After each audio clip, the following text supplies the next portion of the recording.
Wonderful guest speaker today, Stephen Aldrich, Senior Vice President at GoDaddy. Stephen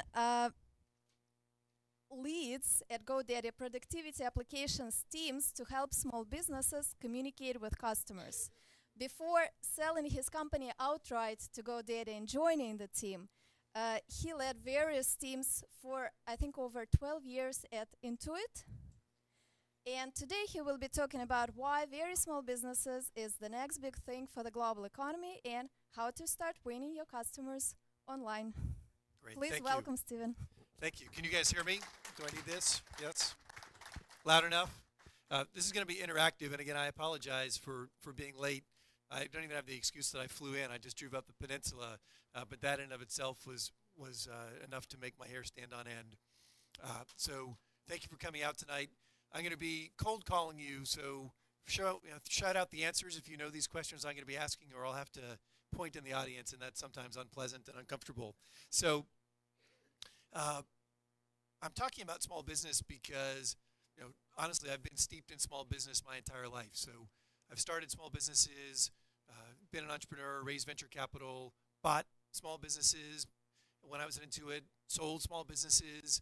I've served small businesses. I'm on the board of a small business arts nonprofit. So I've spent most of my adult life with small businesses. You'll hear a little bit about my dad even studies small businesses for a living. So I've spent a lot of my life trying to figure out how do we help small businesses be successful. And one of the things that I think is really exciting about where the world's economy is today is that we have two massive problems. We have what I'll call an economic gap, a gap where, in fact, we have underproductivity and we have a significant gap to new folks coming into the workforce over the next 10 years.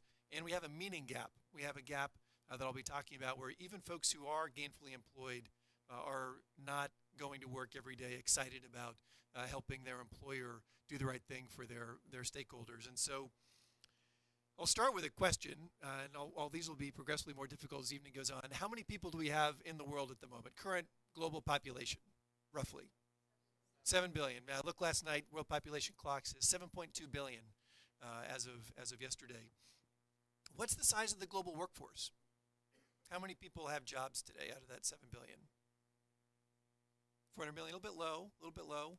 Any just rough guesses? 2 billion, a little bit higher? 3, sold. All right. So you got 3 billion people today out of 7 billion. Now, there's all sorts of reasons for why that is. Of those 3 billion, probably half are making something in the order of $2 a day or less. How many folks are entering the global workforce over the next 15 years? So we've got 3 billion today. How many more folks in the next 15 years? Okay, is that better? Oh, wow, that's much louder. All right, so 3 billion folks in the workforce today. How many folks are entering the workforce in the next 15 years? Not 2 billion, luckily a little bit less than that. It's about 500 million. So 500 million folks. So we've got literally probably half the current workforce gainfully underemployed, another 500 million entering the workforce.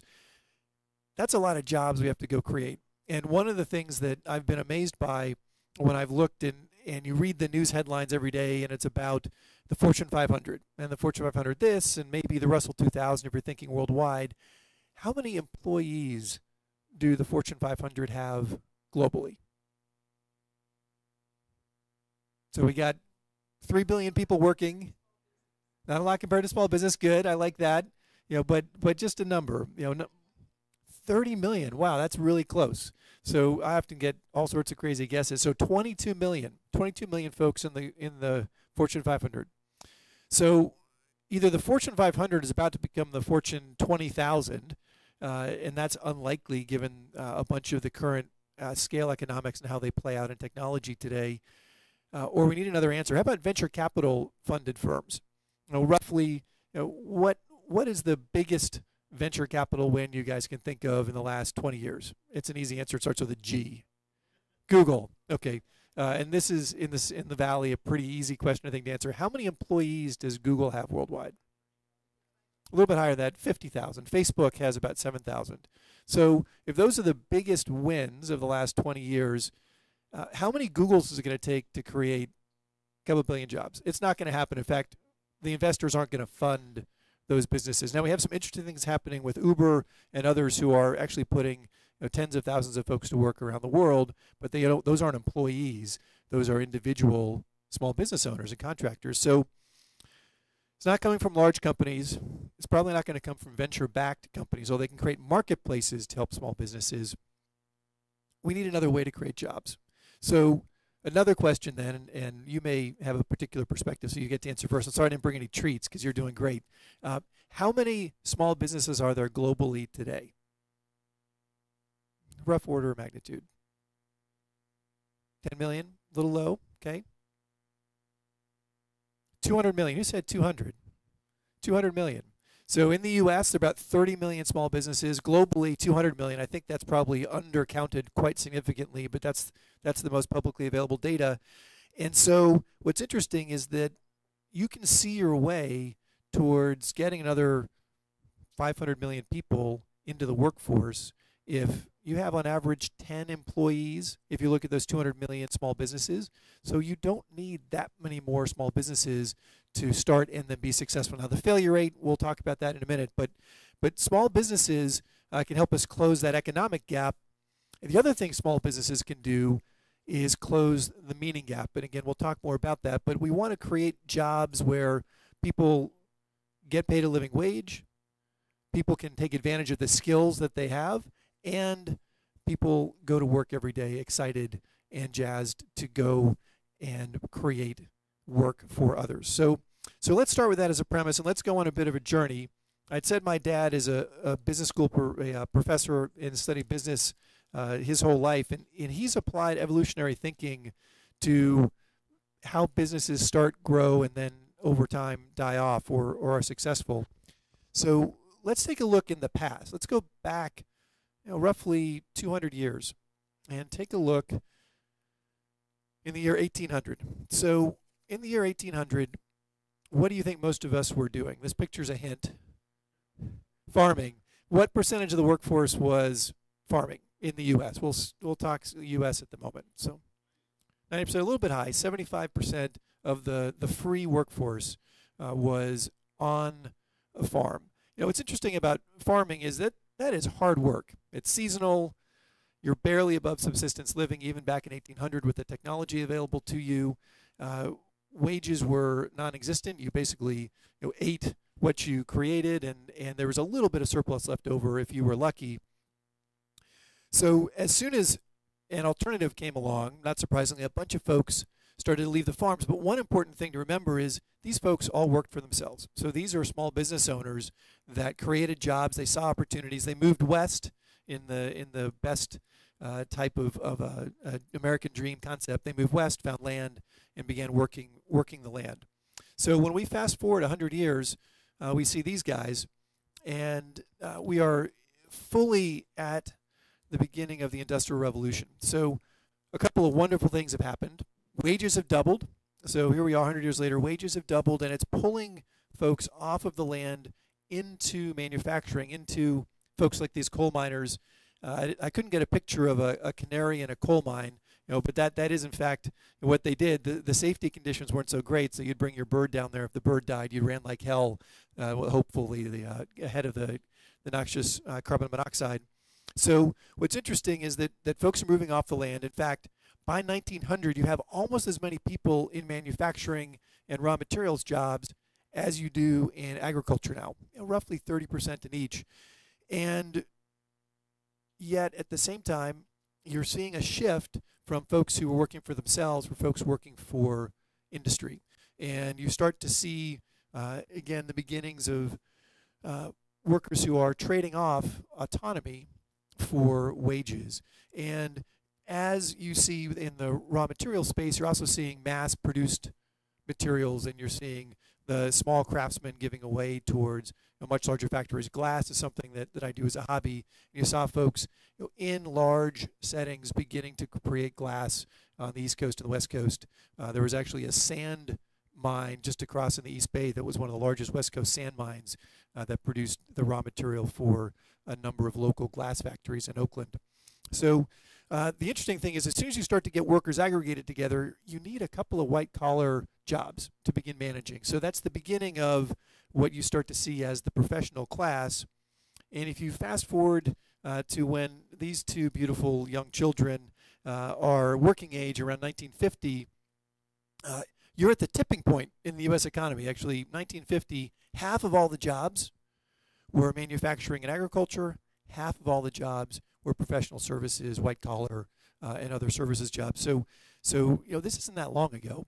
That's roughly 60 years before now, and then of course we have today. So I'm not sure if anyone recognizes that particular poor fellow, but for those of you who don't, it's a show you should go look up on YouTube called Office and Office Space. So one of the things that's interesting now is per capita income is 8x what it was just 100 years ago. So clear standards of living are up dramatically. Your education dramatically impacts your wages and your take-home pay. You have choice. You have the ability to choose where you work. Safety conditions for the vast majority of workers are at this point safer than they've ever been. And working hours, despite what those of us feel like in Silicon Valley, working hours are actually down from 50 years ago and 100 years ago. So life should be pretty darn good. Now, before we give the punchline on this, does anybody know the percentage of the current workforce, this is kind of a fun fact, that's on the farms, working in agriculture?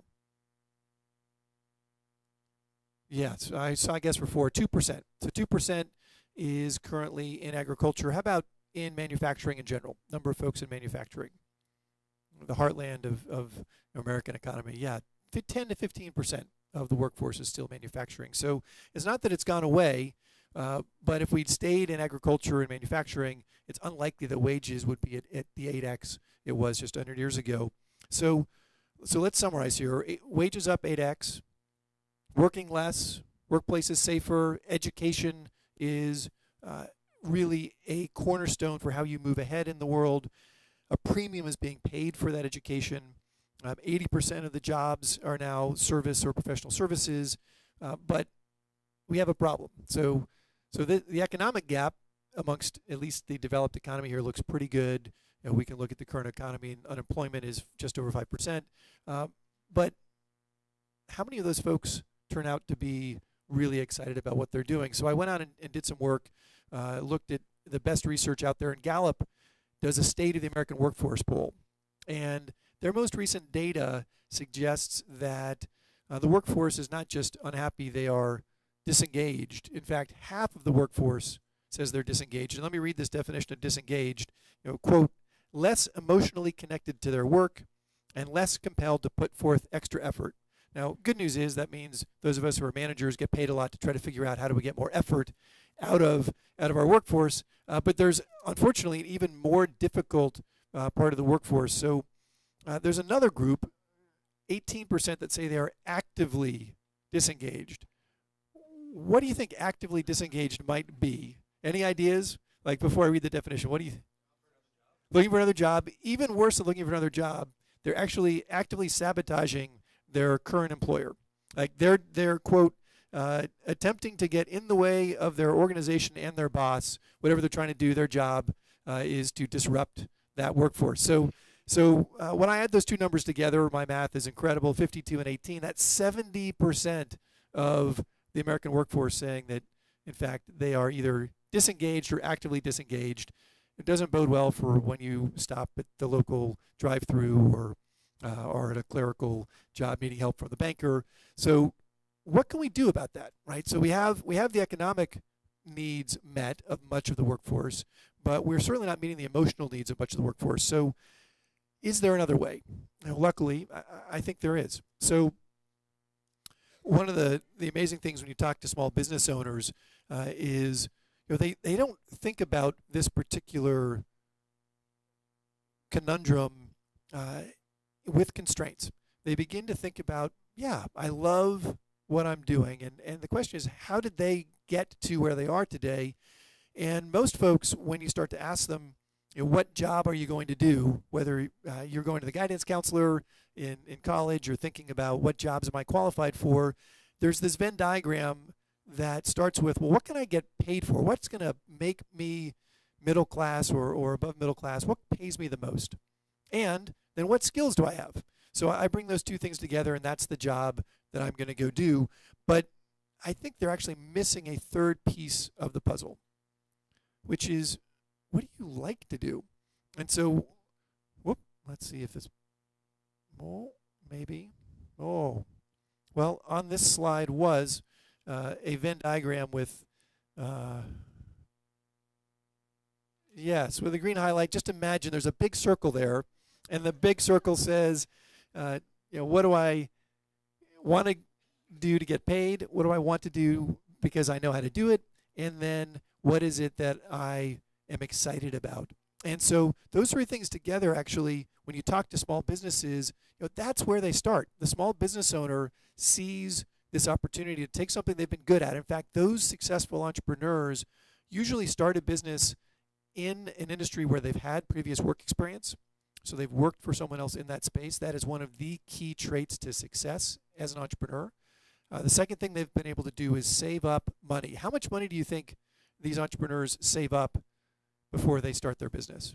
How much capital does it take to start a small business in the U.S. today? $30,000, a little bit high. $5,000, the average amount of capital that a small business owner sets aside to get up and running. These are successful business owners. These aren't the ones that flame out. $3,000 to $5,000. How do they do that? Well, credit cards. Yeah, 2/3 are a combination of the savings they've been able to cobble aside and credit cards. So $3,000 to $5,000. That's why when you talk about small business financing and bank loans, you don't need bank loans for $3,000 to $5,000. You need one more credit card and a couple years worth of savings. Well, let's come back to what you would do if you're because most of these businesses are service businesses. So if you take $3,000 to $5,000 and you set it aside, you're the only employee in 90% of these small business owners when they get started. It's just them. So you save up $3,000 to $5,000 because all you need to do is pay your rent or your mortgage. You need to pay food costs, and you're basically investing sweat equity. So you don't pay yourself as an entrepreneur. You're putting aside $3,000 to $5,000 to get up and running, so you can afford to put 35 plus hours a week into the business to get it up and running. Well, it's an opportunity cost, right? The question is, how long does it take to get those first few customers, which then allows you to get revenue going? We'll talk about that in just a second. The other thing that's pretty interesting about these small business owners as they get started is when you ask them, why did you do it? It's usually not out of economic necessity. So the question was asked up front, for those who didn't hear it, was, gosh, you're dropping back to wages from a couple hundred years ago. It turns out that these folks value something other than wages. They believe they're going to get to a living wage pretty quickly, but they value waking up in the morning and considering their pajamas to be their suit. Like literally, we've gone and asked hundreds of these small business owners, what do you value? And they value not having a structured day. They value the ability to trade off independence and autonomy for the 9-to-5 grind in a very cliche way. And so 56% wear casual clothes. Literally 15% said they work in their pajamas. And they live by their own rules. So just about 2/3 are saying that they have their own structure. Yes, please. 2-minute commute. Yes. Yeah, 2-minute commute to the workplace, come downstairs, walk the dog, say hi to the kids. And so these are folks that are doing this for a reason. And then one set of other facts is they actually are more optimistic about the future. And over 70% actually say they're healthier. They eat more healthily. They exercise more often than they did before they became an entrepreneur. So we'll see if these next slides pop up. This may be a bit of an adventure. So the interesting thing about that, of course, is it's not all wine and roses as an entrepreneur. The failure rate is quite high. So half of all small businesses fail within the first 3 years, roughly. But a lot of folks think about when I give that stat, they're like, oh, that's horrible. It's got to be huge numbers of bankruptcy. You never recover. Most small business owners are service-based businesses, either professional services or personal services. So the only thing they've put at risk is really their time. So there's an opportunity cost to getting that business up and running. but they don't go into bankruptcy. They just kind of turn off and go back and get a job. Or maybe they try again with a slightly different idea. So it's not a catastrophe from a fiscal perspective. There's certainly horror stories where it does happen. Restaurateurs, folks that have to put in a lot of capital to get a business up and running. I would not start a restaurant. You can come talk to me afterwards about those statistics and the capital required. But again, the vast majority, 80+% of these business owners are in service-based businesses. So getting up and running, trying it out, burning through that savings, giving yourself a time frame, and then you go back to either working or save capital up again and try it one more time. Well, I was in a position starting my first real business coming out of graduate school back in 1995, where put together a founding team, worked out of our one-bedroom loft. My wife was working, I was not. Before I embarked on this adventure, I told my folks, my dad, who studies success rates of small business, didn't tell me, but told my wife, don't let him start the business. I know the success rates. She was very supportive, luckily, and we lived on her salary until we could get the business up and running. But that wasn't the real fear. I wasn't worried about failure or success. For me, the time when my knees really started to quake was when we hired our first engineer who quit his PhD program at Penn State, moved him, his wife, his kids from State College in Happy Valley, Pennsylvania, down to Northern Virginia. And that's when I turned to the team. I said, oh, holy shit, guys, this really better work, because Zhu just gave up his whole life's work to become a PhD mathematician to work for us. So that's when things really become serious. So good news, though, is, again, most small business owners are service businesses, and that sense of concern and passion is about themselves succeeding, and they can pick themselves back up again by the bootstraps. By the way, all these pictures I'm showing are of GoDaddy customers, real honest-to-goodness small businesses that are alive and well and thriving today. So here's where we get into the technology part of the talk, and my bet is, given the craziness we saw in the previous slides, these are not going to work, but we'll try it. That business that I started back in 1995 was an online insurance marketplace. So it was the idea that we could help we could help bring to consumers the ability for choice, convenience, cost, and confidence to buy auto insurance online, life insurance online, bring them quotes. Just to launch like a little page that said "Hello World" cost roughly $100,000 in hardware, buying, for those of you who've been around long enough, Silicon Graphics machines. We had to buy operating systems from Sun Microsystems. We had to buy Solaris, which was theoretically open source, but wasn't. We had to buy from Netscape, which is no longer around, something called a communication server. There wasn't even commerce servers yet. We had to go write our own. And that was just to try out the idea. That was the only way you could do it. So we had to go out and raise capital to do that. $100,000 out the door before we'd done anything. Literally, that computing power I can go get from Amazon or any number of services for roughly $50 on my credit card and do it in about 2 minutes.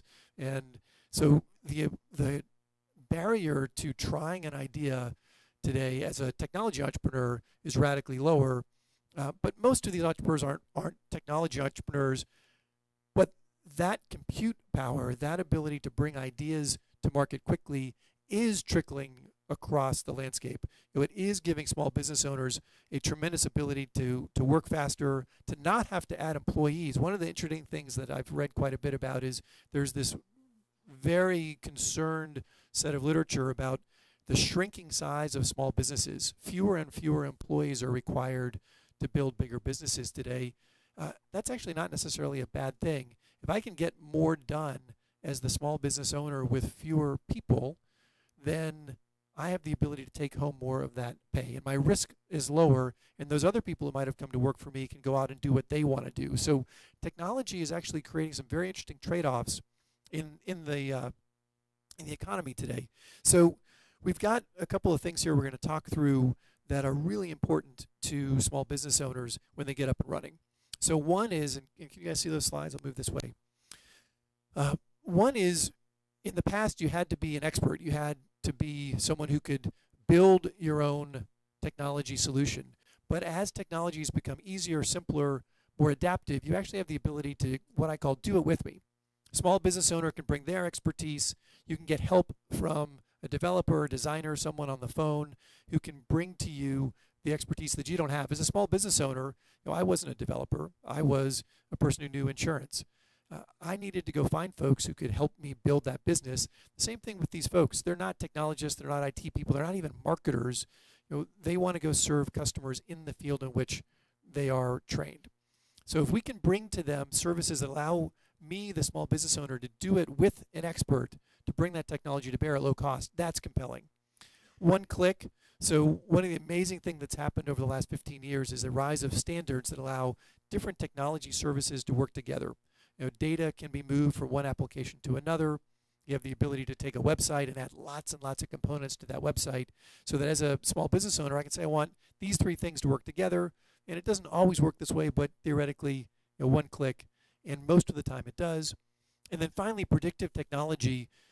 We're seeing that a lot of small business owners, not surprisingly, don't exactly know what they want. So the ability for a larger firm to bring to that small business owner the right tools, the right services just in time to that small business owner is becoming a very, very powerful technique for these small businesses to get what they need at low cost.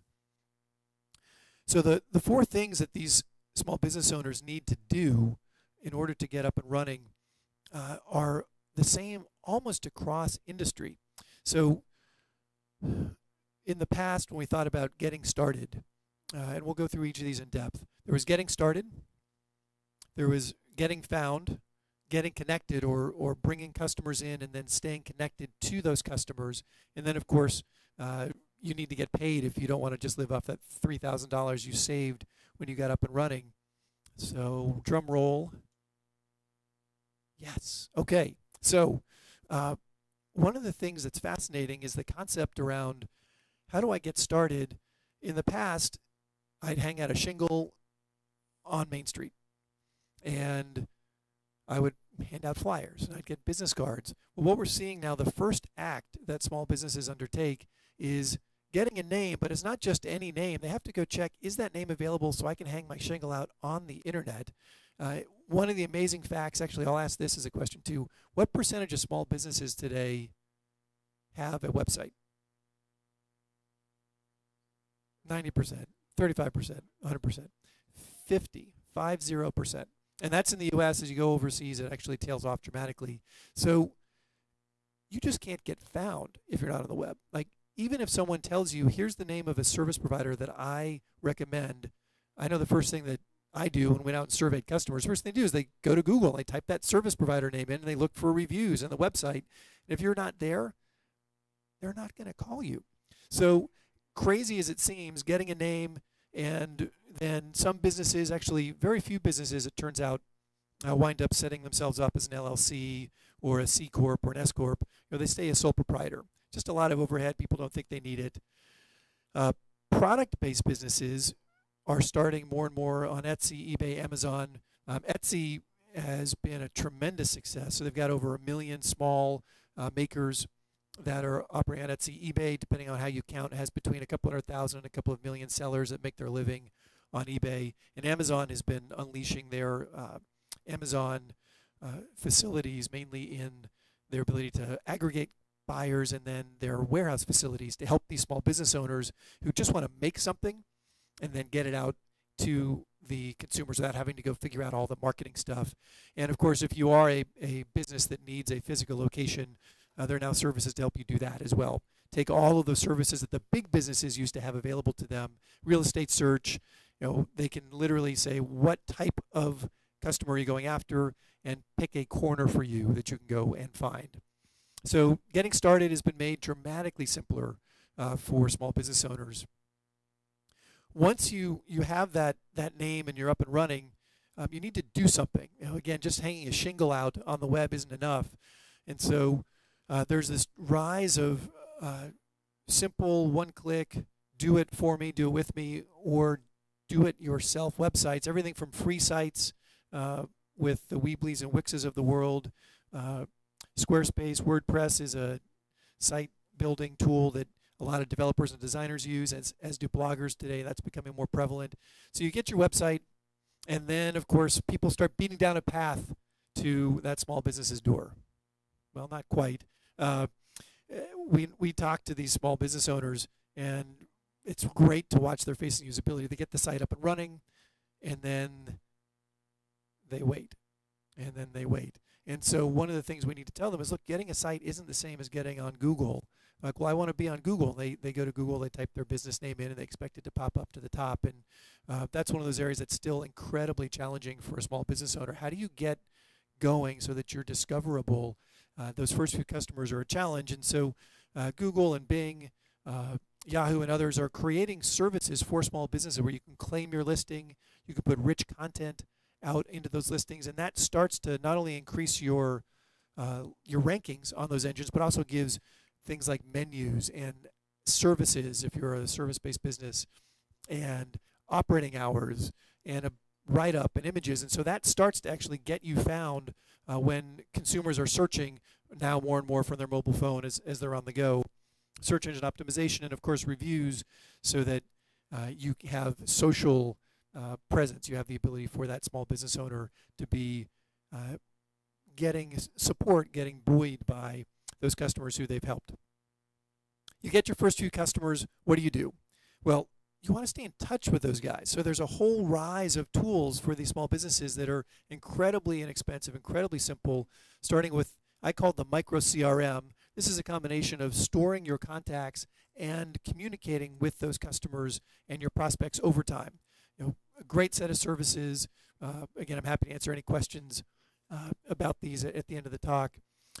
Professional-based email. We did a bunch of research. What service do you think most small businesses use today for their email?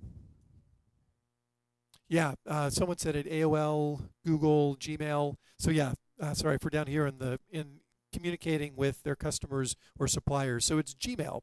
So they create a My Business Name at Gmail account. Well, we went out and did some work and found that consumers are 9 times more likely to buy from a business when they use their own brand in the email. And so we're trying to figure out why that isn't yet in the mind of the entrepreneur. But you're seeing the rise of Gmail, Office 365. We've got a service there. So Pro email is one of the simplest, cheapest ways to stay in touch with customers over time, one-on-one, and you can use micro CRM and these email marketing products to stay in touch with a broad group. Social, small business usage of social is tremendous now. We're seeing Facebook with a focus on small business. You can have your own personal page and attached business page. Google has Google Plus pages. Twitter and Pinterest both have business accounts you can now create. And those things are terrific because it's not just you talking now. You can engage your customers. I often talk to small business owners, and between the email marketing tools and the social tools, the thing that they're uncomfortable with is, well, what do I say? Like, okay, there's this audience waiting out there potentially. What do I say? And we usually ask them, well, what did you think you did so well that got you to start the business in the first place? And then they start talking about these great stories. I'm a great glass blower. I'm one of the world's best hedge trimmers. Like, fantastic. Talk about that. There are people who will find you when you start talking about that topic, and your passion comes through in that social media space. And of course, there's advice. One of the most challenging things for a small business owner to do, because again, most of them are solo entrepreneurs. They don't have a set of advisors that are in their business. So you're finding folks like SCORE, which is sponsored by the Small Business Administration, with retired executives who come out, and they're helping literally millions of businesses every year to get up and running and get help along the way. And then the Open Network as well. So good news is there's a lot of help out there for these small business owners, and much of this is free to $10 a month. So it's affordable, it's doable, and the small business owner has it within his or her reach. By the way, about 60% of small business owners are women.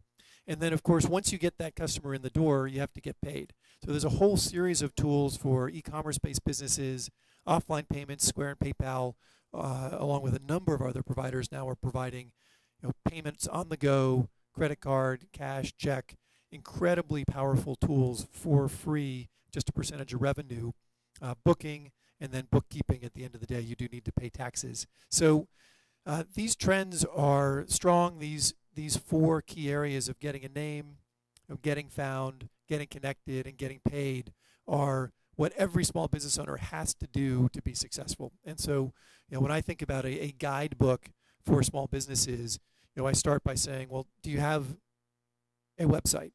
All right, if not, let's go get you one. How are you going to get paid when that first customer says, yes, I'd love to use you?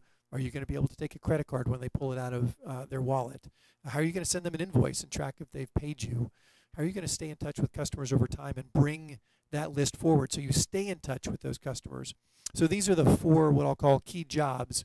For those of you who know Clayton Christensen, he's written tremendous books. He wrote one about disruption, but his second book talked all about jobs. And jobs not in the sense of Steve Jobs, and jobs not in the sense of I'm going to work for somebody, but what am I trying to accomplish? What outcome do I want as a small business owner? And that's what he means by jobs. And he talks quite a bit about when you go to the hardware store, hopefully you describe to the hardware store, I'm trying to create a 6-inch hole. And the hardware store can tell you, well, it's this drill and this drill bit, and here are the things I'd recommend. And that's what a job is. And for a small business owner, rather than start from a technology perspective, we usually start, well, what are you trying to accomplish? And then we try to work backwards to figure out what that small business owner might need. All right. The really cool thing about this, because I've been talking mainly about the US so far, is these same set of trends are now happening worldwide. So when we think about all the way back to that beginning about the economic gap is most prevalent outside of the developed world, where you've got 500 million people joining the workforce over the next 15 years, and already probably 1 billion folks at the $2.50 or under a day. So these simple, affordable services are available to the entrepreneur in a couple of ways. One, you've got microfinance organizations training and providing not $3,000 to these small business owners, but $2 and $5, enough to buy seeds, enough to buy a chicken, enough to buy a goat, and begin to get those folks to be self-sufficient. They're starting at that agricultural spot and will work their way forward over time. And the availability of cell phones. So the amazing thing that's quickly transforming some of these folks' lives from that $2.50 a day to something that's more livable is breaking the monopoly on information in these developing economies. And there's some amazing examples. There's a professor at Harvard who went and spent time with fishermen off the coast in southern India, a place called Kerala. And he found that equipping that one boat with a cell phone allowed the fishermen, when they got closer to shore, to call in and talk to the local market makers, talk to the folks on the docks, and find who's going to pay them the most for the fish. And on days where, in fact, the consumer was willing to buy one fish and not another, they could pick the right markets to sell the fish when they got back. And so you saw the price went going up to the sellers, and in fact, the end price to the consumer went down. So you actually had a much more efficient market depending upon who you were, either the end consumer or the seller, and the middleman winds up not making obscene profits, which is perfect. You want the value to go to the folks doing the hard work. There was another service for farmers in India who could, from the fields, with an SMS message, send a note in and get current prices for various grains that they might make. They found that over time, using that service increased their profits by about 20%. So just access information provides that small business owner with the ability to be on an even playing field with their larger business competitors. And finally, to make that macro point, the London School of Economics said that if you added 10 phones to every 100 people in developing economies, you could raise that GDP by about half a point. So, we think about what's happening now in the rise of cell phones, the ubiquity of cell connectivity in emerging markets. We're going to see a tremendous turn of GDP as these phones get into the hands of small business owners. So I'll finish on this note, and then hopefully we've got plenty of time for questions. I think the economic gap, especially in the emerging economies, is only going to be closed by creating the right starting conditions for small business owners, equipping them with simple tools. A simple cell phone doesn't have to be a smartphone, although that's coming along quickly, to increase GDP and give these small business owners access to these easy, affordable, simple to use, yet powerful tools.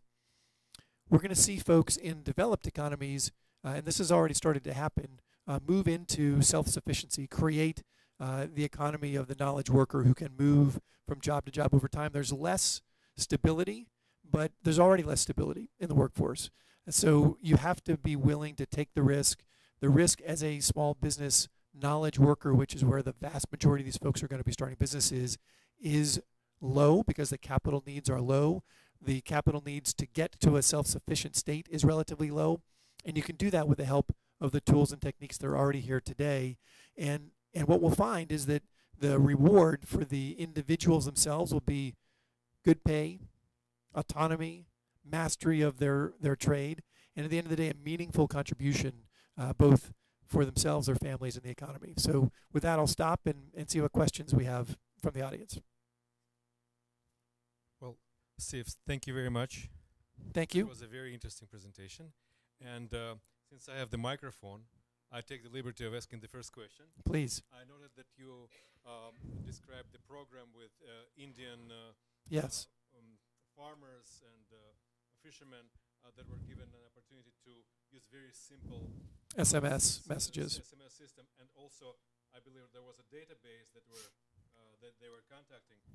I heard about this when I talked to Intuit. Yes, Fasal. It's the Fasal yes, service from yes. Intuit, exactly. Were you involved when you were in this program? I wasn't. So it was happening when I was there, but I was not part of the team in India that built that service. But you seem to be interested in this involvement with lives of ordinary people all over the world, though. Yeah, so just a very local example. So GoDaddy has about 12 million customers, 3 million of whom are outside the U.S. And I was in touch with one of our customers who has a series of nonprofit businesses that are self-sustaining, though.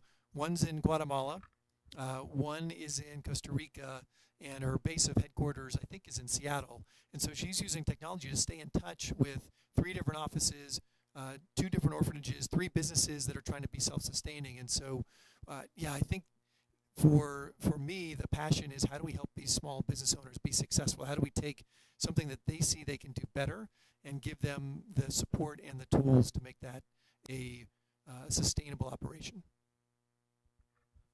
Thanks again. And with that, I'll pass the microphone to Perfect. the audience and let them ask. Yeah, please. And I can repeat the question if the microphone doesn't quit. I'm not quite sure it works, though. Oh.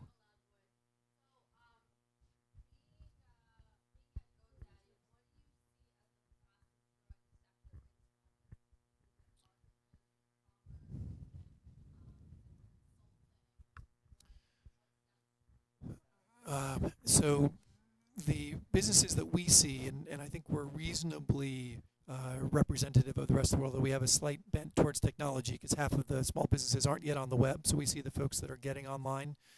The fastest growing group that we have are professional services. So professional services are first, so folks who are taking an architectural experience and starting out on their own, a designer, could be a web developer, but usually not that sophisticated. We're seeing folks who are a engineering firm go out there. So professional services are by far and away the fastest, biggest sector and growing. Social services, meaning individuals providing personal services, are right behind that as well. So that could be everything from massage therapist to nail salon to chiropractor, dentist. So that's the next group on the list.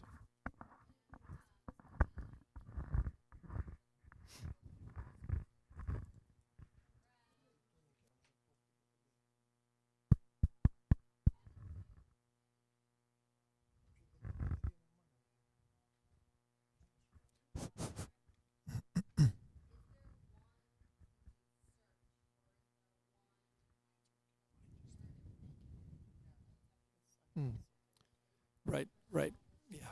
So for those who couldn't hear the question, it was, gosh, there are all these different services that small businesses could tap into. Is there one place to go to find the best of each one?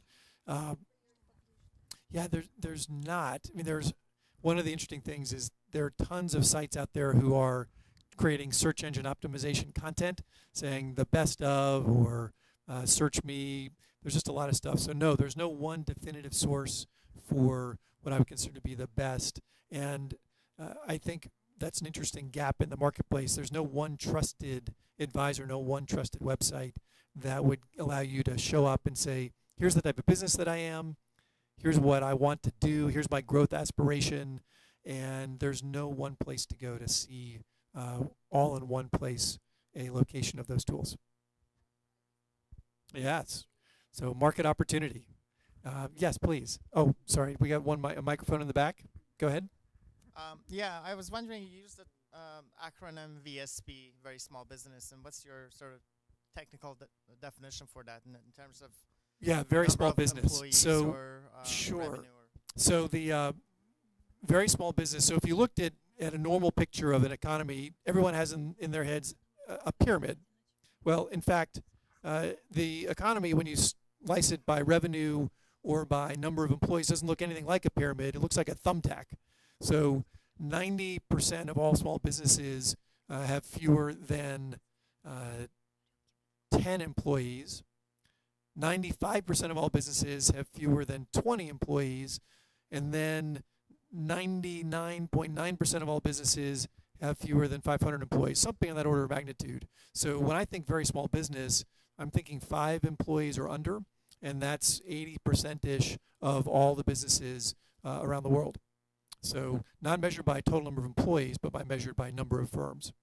So that's how I think about that stat. Yeah, let's see, please.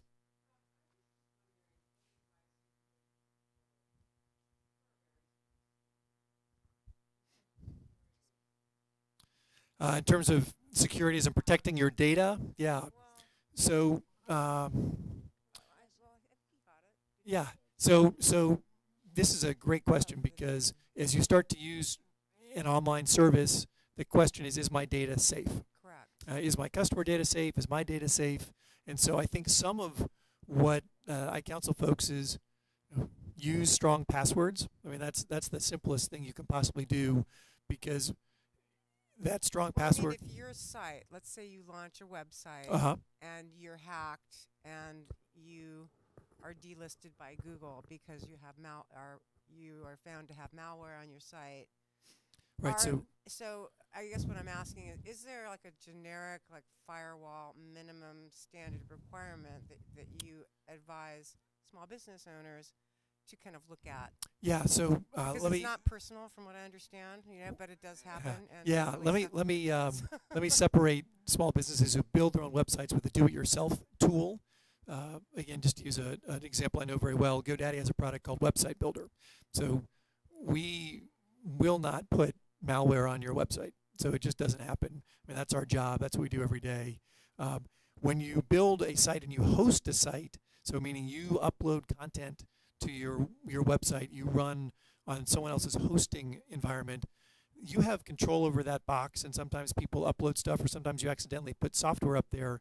There's a service called SiteLock, and SiteLock is constantly scanning your hosting account to ensure that there is no malware, that you're not doing something that's going to get you either in trouble with the search engine or, heaven forbid, open that up for exploitation by hackers. So I think about do-it-yourself sites. If you use a Wix, a Weebly, a GoDaddy website builder, those sites are very locked down because they're running on the company servers. They're not letting third-party code on those websites. If you have a hosting account where it's your box, someone else is managing it, but it's your box and you're uploading whatever you want, I would recommend putting a service. SiteLock is the most well-known of those. It's affordable and would keep your data secure. Okay, thank you. You're welcome. Yeah, please. Thank you. Okay. As a small business trying to sell to other VSB, like say bars, restaurants, yes, stuff like that, the biggest challenge is to find a way to effectively and efficiently sell to massive number of these VSB. Is there any suggestion on what's the best way to sell? Yes, that is the $64,000 question, is because very small businesses often work out of their homes, because they are incredibly strapped for time. Finding them, getting them to listen to your sales pitch is almost impossible. And they're getting inundated. There's huge numbers of people trying to serve this market today, especially in the marketing services space, and they're getting cold called literally multiple times a day. So they're not really answering the phone anymore. So if you're a very small business that's serving other small businesses and you're content to have a local market, the best way to go serve that local market is to come to events, to wander the downtown areas and knock on the doors of local small business owners and have a discussion with the bar owner, the restaurateur, the retail shop owner, go to the Chamber of Commerce. That still works incredibly well for local marketing. I'd also get on every local search engine and business listing site I could and put reviews on my website, and then do a great job and ask those initial customers, because it only takes one customer to be delighted to then get the ball rolling. So you need to find that first customer. The first customer will recommend you to a few more, and that will work well for a local oriented service. If you want to become a company that's got millions of customers, come talk to me afterwards. You're going to need millions of dollars or an incredibly unique service that is viral in nature. So we can talk more about that maybe But even after the selling fact. to local, if your ticket, meaning your ASP, is small, then going door to door is too expensive, don't you think? Well, there's no alternative. So you can't buy mailing lists. Sending out direct mail is effective but very, very expensive. If you don't have a brand, selling out a direct mail piece without being able to target is hard. You can try local marketing. Facebook and Google allow you to target very, very finely, but their ability to target a small business owner versus a consumer is very limited today. So unfortunately, with all of the sophisticated tools we have available to us, marketing and selling to small businesses still hand-to-hand combat. Yeah, please. What's hot today as far as starting a small business that's going to succeed? What's hot today in terms of starting a small business that's going to succeed? I would actually ask the question a little bit differently, because I think you can only be successful as a small business owner if you start something that you know and that you care about. So unless you're willing to go buy a franchise or something else, my suggestion would be flipping that around and saying, I know this one area really, really well. I'm willing to dedicate the next 3 to 6 months of my time at no salary in order to go out and get it up and running. And if you can answer yes to those questions, you should start that business. So I think about it a little bit differently. If there's a, quote, sure thing in starting a small business and you're good at it, go start a web design or web development shop. Make yourself a developer and hire yourself out. That would be probably the two most scarce resources that are currently in the economy, not just in the U.S. but around the world. Yeah, please. Can you hear me? Yeah, please. I represent 120,000 student body at the School of Business and IT. My question is, are you planning to enrich various business courses? I'm talking about core courses of business schools, for example, by your applications, GoDaddy. Because our students, they are like in jungles of too many offers. Why GoDaddy and what GoDaddy can do for marketing, for business strategy, for many, many things. And my focus is on entrepreneurial part of our students, those who plan to start their own small businesses. So I did not pay him to ask that question. I've never seen that man before. The short answer is we'd be willing to do a lot. So when I think about tapping into the next generation of entrepreneurs, people who want to go pursue a business that they start and they control, we'd love to get them access to websites. We'd love to get them access to the tools they need to get up and running. So why don't you come talk to me afterwards and we can figure out how to do that. We've done some work with Arizona State University. So GoDaddy is headquartered in Scottsdale, and we've done some work with Arizona State to try to help their business program and their entrepreneurship program get up and running. So happy to talk to you afterwards. Yeah, in the back, please.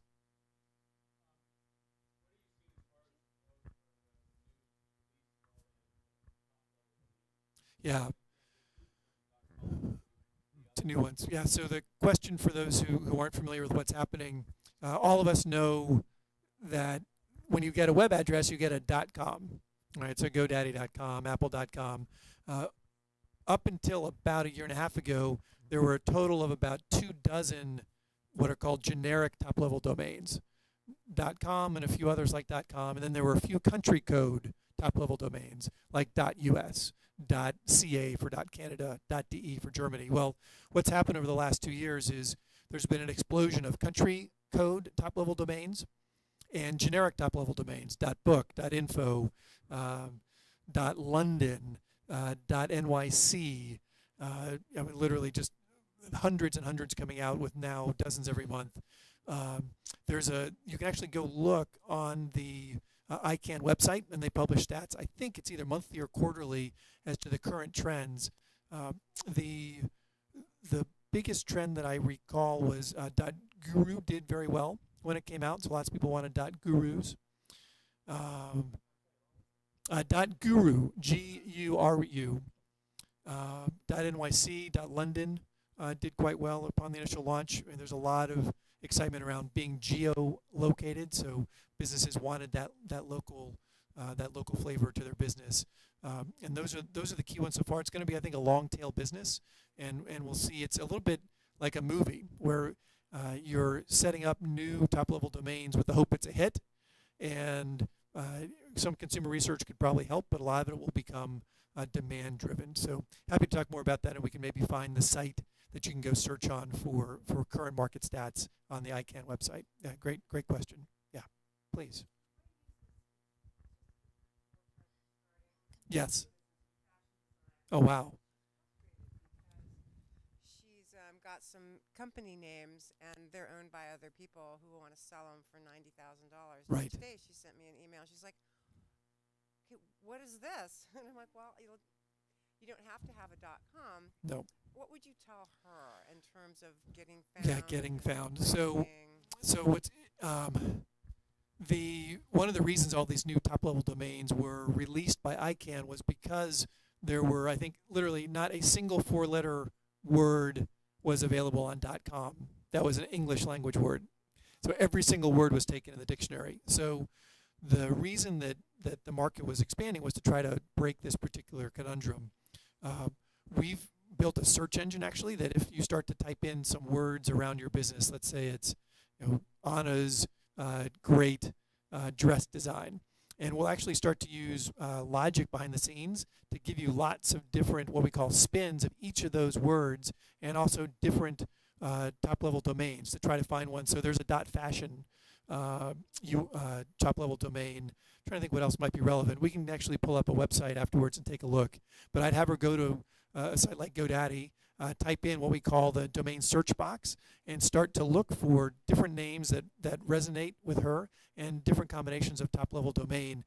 .com is still the standard, but in fact, I think we'll see over the next couple of years there'll be .com, but many other names will work. And if you go to a search engine, all of them work just the same. So if you typed in your daughter's descriptive phrase, it will still pop up regardless of whether it's a .com or any other top-level domain.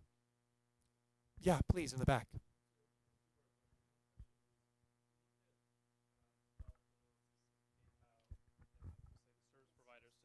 Service providers to small businesses. Yes. The vast majority of those verticals are dominated by a winner. So Mojalto, I think, has 80% of the market. You guys have a substantial share of the market. So the first part of the question is, do you see that playing out in the new verticals, the accounting verticals, the accounts payables verticals, receivable, etc.? And the second part of the question is, if you were to put money into a new emerging vertical for services and for small businesses, which one would you do it in? Wow. So for those who didn't hear the question, the first part was, gosh, it looks like there's been a bunch of winner-take-all markets in providing services to small businesses. I think that's partially true. What's interesting is that most of these businesses, Intuit, for example, where I worked for many, many years, they had 90% retail share of financial management software with QuickBooks. And if you had Quicken on top, it was like 99%. But when you went to talk to small businesses and you asked them, how do you manage your books? In fact, the largest percentage in the pie was Excel spreadsheets. And the next largest was paper and pencil. And then came QuickBooks, and Quicken were about the same. So what we're seeing today is, while businesses are doing a good job of meeting a clear need and getting real share in those areas, a huge percentage of small businesses have yet to adopt many of these different services. So I think what I try to do when we started Outright, that team saw the opportunity to go serve a group of businesses that had yet to come online. So of the 30 million roughly US businesses, 5 million use QuickBooks, 25 million were left. So the thought was make it simpler, make it easier. And I think that's still true actually in every one of these sectors. Fewer than half of small businesses accept credit cards. Most people still send paper invoices.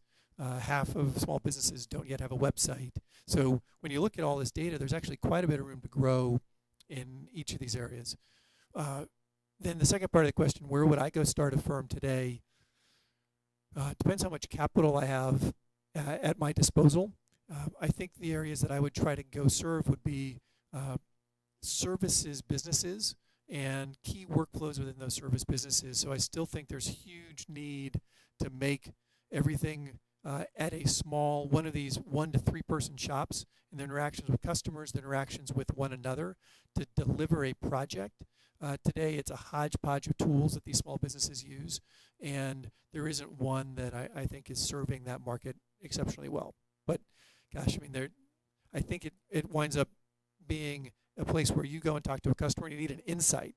Then, well, okay, you can go tackle that, but what insight can you bring to the market after talking to customers that allows you to do it differently and get word of mouth going so that you can grow and become a market leader? So happy to talk more about that. That's a great question. It's a difficult one to come up with an answer. Oh, yeah, please, in the back. Yeah, could you talk a little bit about the micro CRM? I haven't seen that before. Is that because you typically see small businesses using that in lieu of CRMs, or it's like a stepping stone, or? Yeah, so the question was, gosh, this micro CRM thing, how is that different from like a Salesforce that everyone's heard of? So Salesforce.com, the old Siebel systems now owned by Oracle, those were built for people managing Salesforces, hence the word Salesforce. And so when you think of a small business owner, they don't have a Salesforce to manage. They probably don't have a sales pipeline to manage. It's not usually the way the sales are conducted. A few business-to-business firms might have a sales pipeline, but many of these firms are consumer-oriented. So the rise of the combination contact management and communications tool is relatively new phenomenon. Most folks use Outlook or Gmail as their contact management store, but that's not a very smart contact management tool. So you're seeing the ability to sync your email product, your email client on your desktop or with your phone to a simple customer management. I would not even call it customer relationship management, it's really customer management, and then connect that to your communications tools, your email marketing, and more prevalently now your social media. So I think that's an up and coming and really interesting area to keep an eye on. And on the second part of that, so did the like the IPO of Marketo last year and Pardot getting acquired and in the more mid-market, right, as you go up market, sure. Email marketing automation platforms, has that had an impact on the VSB SMB segments in terms of adoption of these things? Yeah, not yet. So the question was there are some firms that serve businesses that have a marketing department. Some of them went public, some have been acquired. Oracle bought one, Salesforce bought one. A couple have raised private equity money. Those firms are serving firms that have a large marketing budget. They manage a life cycle of communications and sales. They have a sales force in many cases, and they truly do have a marketing department that they're serving. So those cost $5,000 to $10,000 a month. Some are even upwards of that. So that is yet to come down. And businesses that start at a mid-market space build a price point, build a product, build a channel that's truly impossible to serve these very small businesses. So there's a big natural gap there. Just like Great Plains and Oracle haven't been able to serve a small business, SAP doesn't serve small business. Intuit came from Quicken to QuickBooks and has really cornered that market through lots and lots of hard work. Yeah.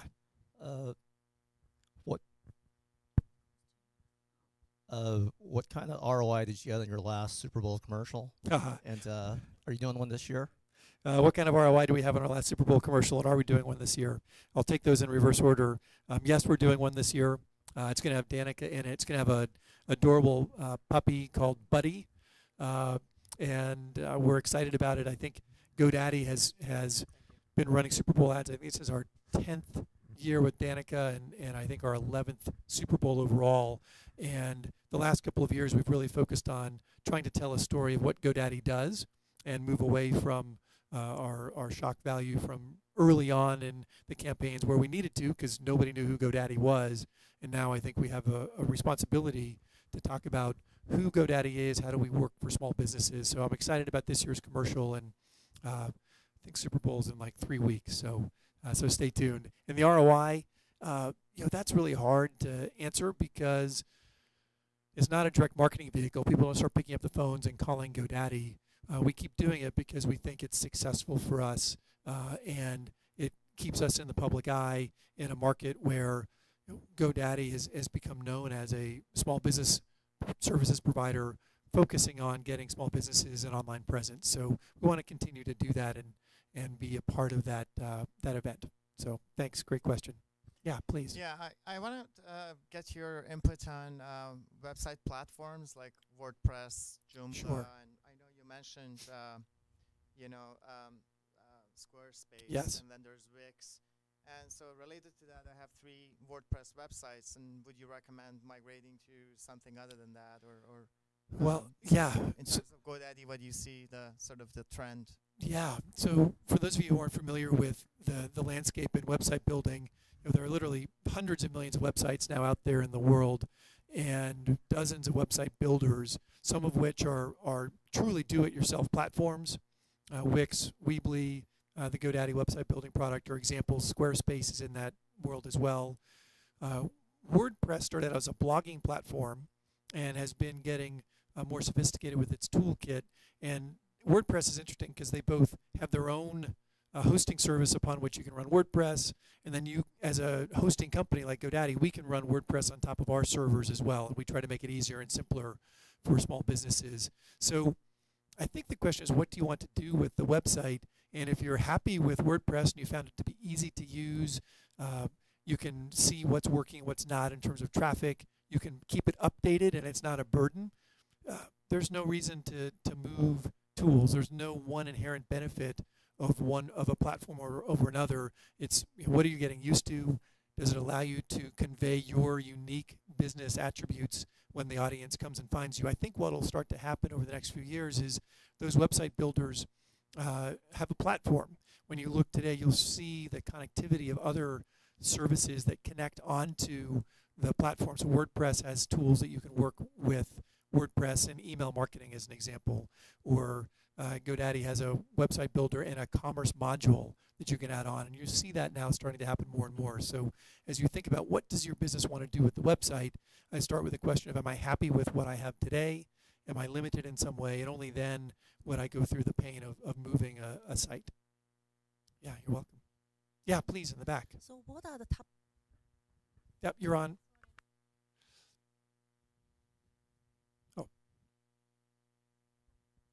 What are the top 5 marketing methods that the local small business use? And then what are their efficiencies? What are the ROIs? Sure.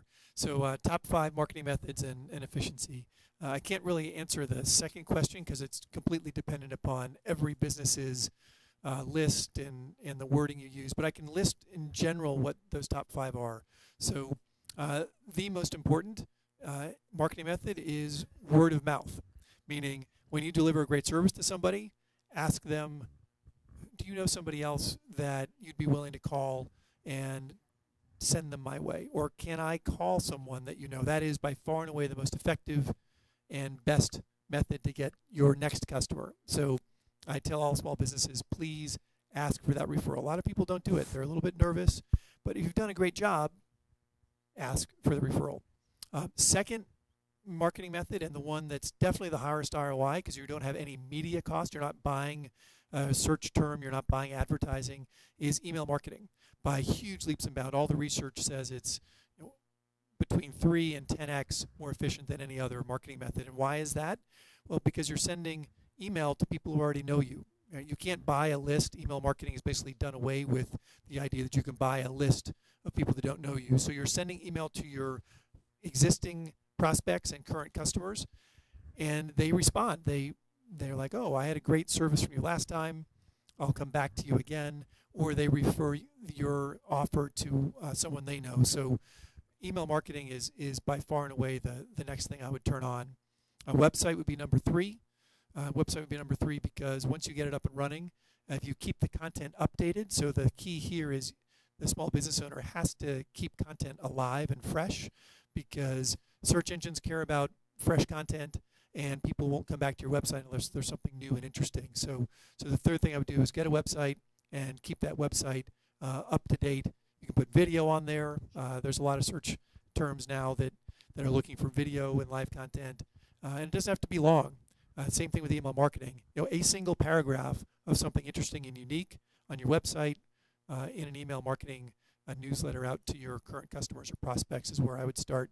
If you do those 3 things, ask for referrals, get an email marketing newsletter up and running, and keep your website up to date, I would stop there. That's all you need to do. You're not going to have time to keep anything else up if you're a solo entrepreneur, because then you got to go serve those customers when they show up. Yes, please.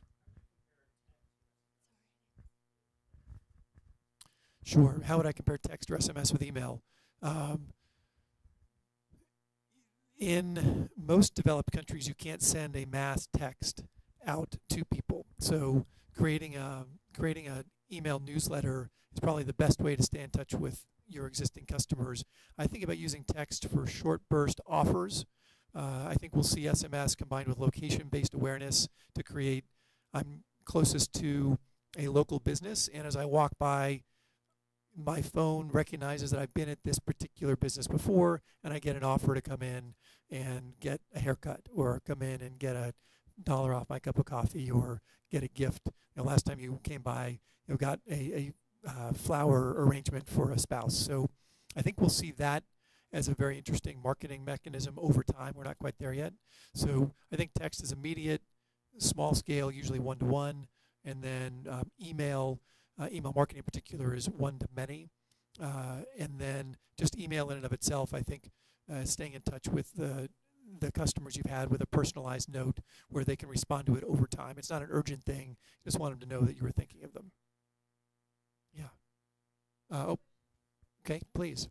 When you talk about building an online brand for a small business, with the advent of all of these different e-commerce marketplaces, so yes. Etsy, Amazon, eBay, from GoDaddy, do you think that these have now challenged creating a website and trying to transact business directly through the website, or are they complementary and just a different way? Yeah.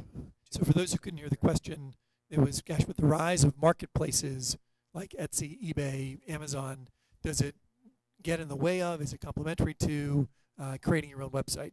So what we've seen folks do is they often start on a marketplace. So they'll start on Etsy, they'll start on eBay, they'll start on Bonanza. There are a number of other smaller niche sites, and they'll get their first few customers there, because if you're a truly only e-commerce based business, finding those customers is really hard.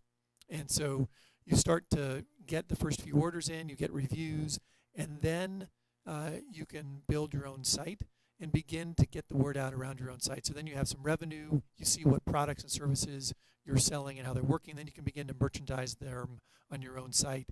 I haven't seen very many businesses that grow beyond a very small dollar amount of sales that doesn't have both an online marketplace and their own website that's e-commerce enabled.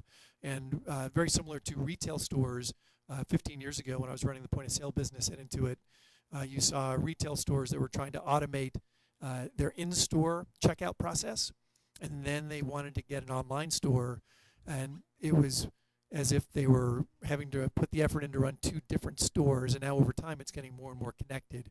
So I think we'll see that with online marketplaces, where you'll see an online marketplace, and for just a little bit more effort, you can also have your own website, building your own brand and your own relationship with customers. So I do think it's complementary.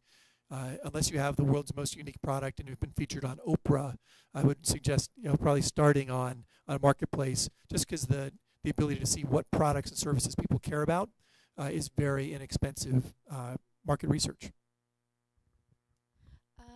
I think someone was going to ask a question, someone from this area.